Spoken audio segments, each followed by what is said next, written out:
After the first week and a half, I started to go a little bit stir crazy. I'm a very social person. I thrive on being around others. So being stuck alone in the house for so long was really starting to get to me. So I started doing different stuff to help pass the time. I did a bunch of weird little videos you can find on my social media. I also passed the time by making lists of stuff I want to do after recovery, like this one.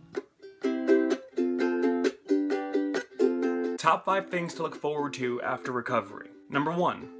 Male crop tops. Summer 2016 is the year I'm bringing back the male crop top. There's just no fucking doubt about that. Like that's just happening. It looks cute, it's comfortable, I have to do it. Number 2, swing dancing. Now getting the excess skin removed isn't gonna fix the fact that I don't know how to dance, but it will make it easier to move around for long periods of time, so I'm hoping here I can learn. Number 3, upper body tattoos. I have a lot of tattoos, but I purposely haven't gotten any where I knew I'd have to get skin cut off. So basically my entire upper body and torso. I'm really looking forward to getting some sick ink there once I'm all healed up. Number 4, biking. This is gonna be weird to a lot of people, but I actually don't know how to ride a bike. I became pretty overweight pretty young, and so I just never got into it. I'm planning to move to Minneapolis, and hopefully if I can get a bike by the time I'm there, I can do a lot of exercising. And number 5, rock climbing. Again, not much of a sports guy, but when I was little, I loved climbing trees. I really need to build more upper body strength and get more active, but I'm definitely looking forward to it. Plus, I know the whole parkour craze has been over since like 2008, but it still looks pretty fucking cool, and I'd like to be more agile. Cabin fever was setting in heavy, and I looked forward to any opportunity to leave the house. It was difficult, moving around was still tough, but I got some pretty cool opportunities. For instance, on February 17th, I was invited to the Heritage Radio Network to do a podcast about my relationship with food. The recording happened in the back room of a restaurant where you could actually see the people eating while we were doing the show. It was pretty fucking cool. Here's a little snippet of it.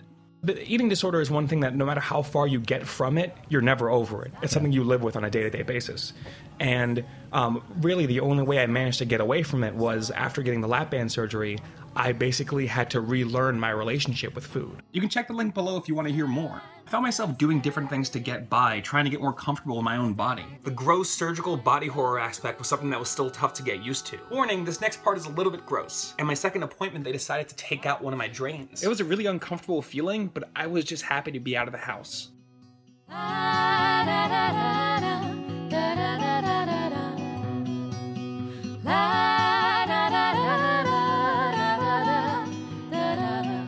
Okay, so we are going to take out one of Matt's drains. Actually, one fell out on its own last night, which was fine because it had a low amount of drainage. We're going to take out the last drain on his abdomen on the right side, and then he has one more drain on his back that we're going to keep for a few more weeks because it's still draining a lot. You might feel a little tug on the inside, but it shouldn't be too bad. So I'm just going to trim the stitch that's holding the drain in place. Just like that. Okay, and now we're just removing the drain. Little tug, Matt. Sorry if you feel discomfort.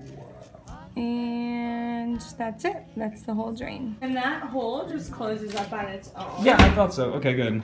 Let me just grab some. Since 2 of my 3 drains have been removed, I have the last one attached here on a shoelace. I finally get the opportunity to take a real shower. It's been over 2 weeks, and I've been bathing with wet ones and baby wipes and sponges, and it's just been super duper gross. I don't have words for how excited I am to be able to take a real goddamn shower.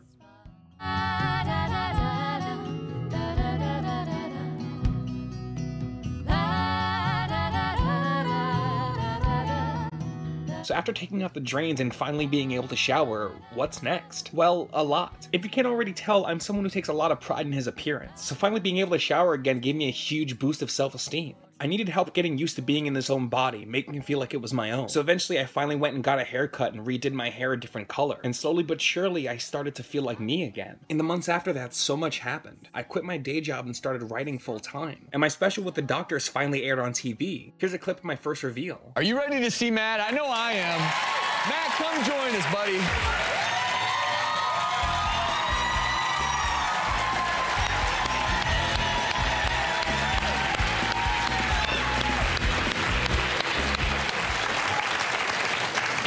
Now, before we get to the surgery, how about that hair? Wow, I love that. How about the whole package? This guy absolutely is styling. Thank you so much. And then after all of that, on May 17th, I finally got the surgery to remove the excess skin from my chest and upper back. And while the first one was filmed for TV, this one was actually streamed on BuzzFeed Video for hundreds of thousands of people. So yeah, the last few months have been crazy. Recovery from both of these procedures has been tough. It's a lot of pain, it's a lot of exhaustion, and more than anything, it's a lot of fucking boredom. But after everything I've been through, the procedures, the recoveries, I'm starting to feel like me, and that's something I wouldn't trade for the world. Thank you so much for watching all of this. It's really meant so much to me. If you you want to see more about my recovery, I have links to the full video that the doctors did down there. You can find it on my social media. I have a bunch of articles I've written about it, and just thank you so much to everyone who's watched. I'll continue to talk about this stuff, and I was so glad that I filmed so much because I could share all of it with you guys. This part of my life has been fun, but it's time to open the chapter on a new one, and I can't wait to see what that's gonna be.